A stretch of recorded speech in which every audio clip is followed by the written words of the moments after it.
Okay, so anxiety in children, the body talk approach. As I've only got 15 minutes, I'm only going to touch briefly on how anxiety manifests in children, and our previous speaker has already given you some information about that. Because I want to spend a little bit more time really explaining to you about what body talk is all about and how it works in helping children with anxiety, and then to give you some examples of body talk in action. So in my experience, younger children with anxiety tend to manifest that anxiety as things like nightmares and night terrors, tummy pains and feeling sick, headaches and muscle tension, avoidance behaviours such as not wanting to go to school or other places, being shy and a little bit more clingy, or appearing to be constantly worried. Older children are often a little more concerned about what their peers think of them and have issues with performance anxiety, which leads to reluctance to join in, be involved with groups, etc. They can also have negative thoughts and be rather emotionally sensitive. That explains a lot, it's a lot of teenagers, isn't it? Children of any age can have phobias, which are persistent, excessive and unreasonable fears about an object or situation. Some children have post-traumatic stress disorder, an anxiety disorder which develops after experiencing or witnessing a major trauma. This can manifest as reliving the trauma, attempting to avoid anyone or anything that reminds the child of the trauma, and hyperarousal or very high anxiety. And of course, as Chantel's just told us, a degree of anxiety is normal and in fact helps to keep us safe and helps to prepare our children for the challenges and experiences of life. But it's when that anxiety becomes excessive and begins to adversely affect children and their families that some intervention can be helpful. So body talk can be extremely effective at helping children with anxiety because it addresses the child as a whole rather than just attempting to treat symptoms. So based on the principles of quantum science, body talk is a holistic healthcare system that supports and promotes a person's well-being. It incorporates scientific principles, philosophy, techniques and formulas to achieve what we call quantum healthcare. So underpinning the body talk system is dynamic systems theory, which is the concept that every part of the body communicates and interacts with every other part of the body in order to have synchronization and balance and function. So body talk techniques and formulas are designed to restore effective communication within the body-mind so that the body can heal itself. So body talk can be thought of as energy medicine, but it's actually so much more than that. The paradigm of the body talk system is consciousness-based living. In other words, living fully in the moment.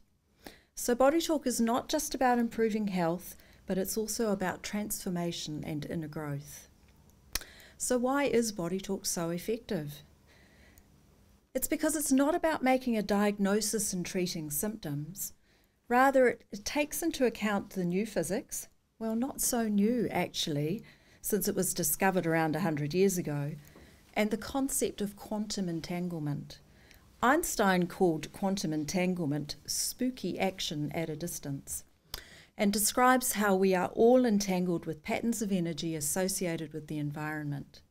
Family, friends, animals, electronic devices, beliefs, stored emotions, memories, and inherited tendencies all impact on us.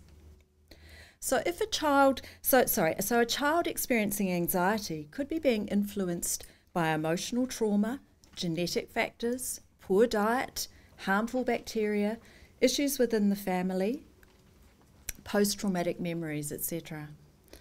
So successful remedying of the child's anxiety involves addressing all the underlying factors. And with body talk, we have the means of doing that. We can identify the causative factors and then facilitate the repair process. This process is non-invasive, completely safe, and does not cause the child further distress or increased anxiety.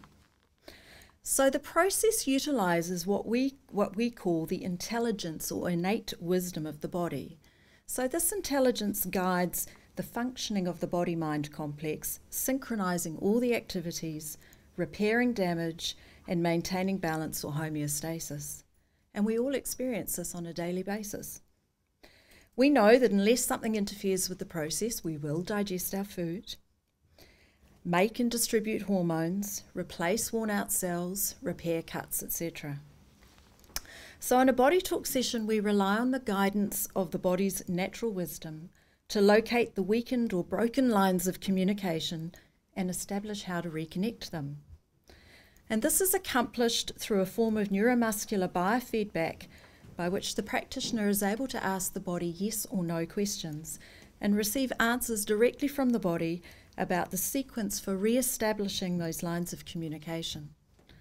So following the Body Talk protocol chart, we can determine which areas of the body-mind are being affected and also find the environmental influences and stressors that are part of the story. For example, a past emotional trauma is still triggering a response in a child and continuing to have a negative influence, causing anxiety. So we gather all the relevant information in a systematic way, creating links and building what we call a formula. And these links create a new focus for the mind to work with. Quantum physics tells us that the world manifests according to how it is observed. So by bringing focus and attention on this new probability for better functioning of the body-mind, a new morphogenic field or energy matrix is created. In order to facilitate the changes and to collapse this field of probability into reality, the Body Talk practitioner, as the observer, taps over the head and then the heart to create a standing wave which acts as the catalyst. Because the electromagnetic energic blueprint has been corrected, the physical molecules undergo corresponding changes that will correct the condition on a physical and mental level. So now let me tell you about a couple of instances where Body Talk has made a profound difference to some children with anxiety. So Em, a 6-year-old girl, was in the care of a family friend when she saw her older brother fall through a glass window. Fortunately, he was not too badly hurt, but this wee girl was profoundly affected by this experience. She began to have nightmares, which would then wake the whole family. She began to be very anxious about going to bed, and she became clingier and less outgoing. Her relationship with her father changed too, whereby she became less responsive to him and was often angry with him for no apparent reason. So after several months with everyone suffering from lack of sleep, her mother somewhat desperately inquired if I could help. I assured her that in my experience it was very likely that Body Talk could indeed help. So after her first Body Talk session, the nightmares stopped, and her mother advised that she was sleeping so much better and no longer had fears about going to bed. She had one more session, and after that her mother reported that she had her little girl back.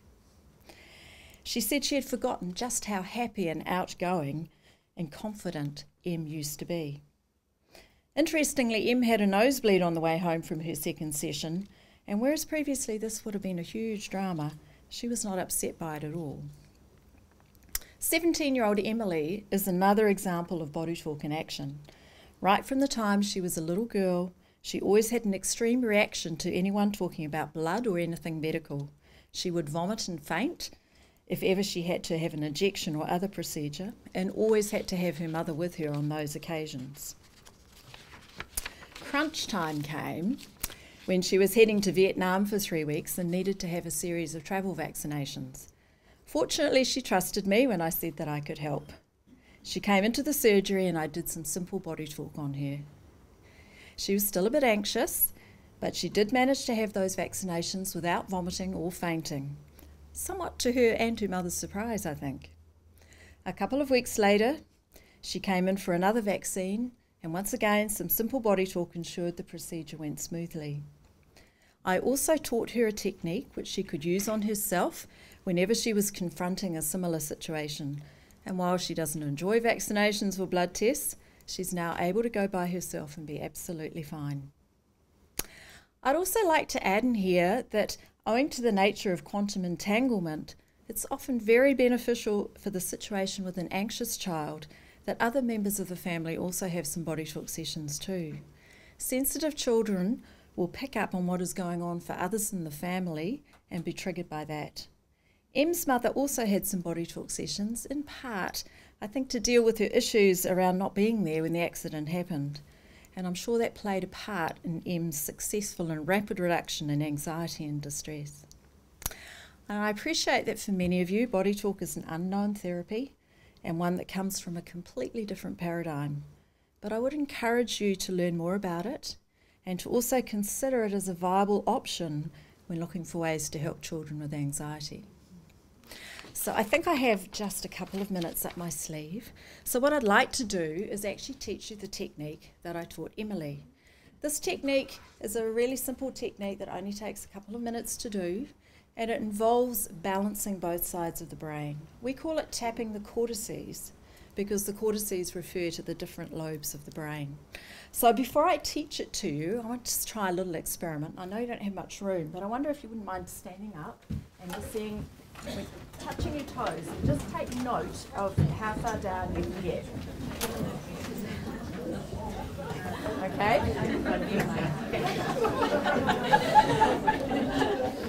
Okay, so have you all taken note of how far you can reach? Cool. Okay, so I'm just going to take you through doing this technique. You're going to start by putting your hand at the back of your head, creating a bridge between your left and right hemispheres. While you take a nice big breath in, I want you to tap on the top of your head. And then with your next big breath in and out, I want you to tap on your heart. And then you're going to move your hand up to get the next part of your brain. And you're going to repeat that process. So a big breath in and out, tapping over your head. And a big breath in and out, tapping over your heart.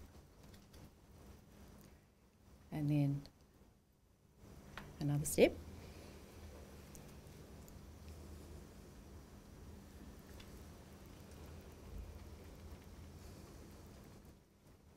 And then this one should, if you've got it right, take you down to your eyebrows.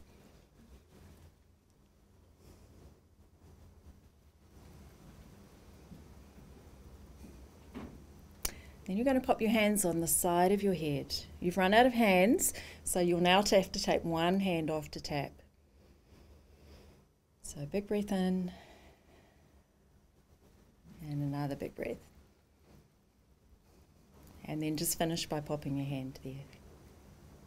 Okay, I want you to repeat the process of seeing how far down you can go, touching your toes. Hopefully you noticed that you had a little bit more movement. Okay, this technique is designed to take you out of fight and flight, but it also has a profound physical effect too. So thank you very much. And if you want any more information, we're obviously on the KidsLink website, but you can talk to me afterwards as well. Thank you.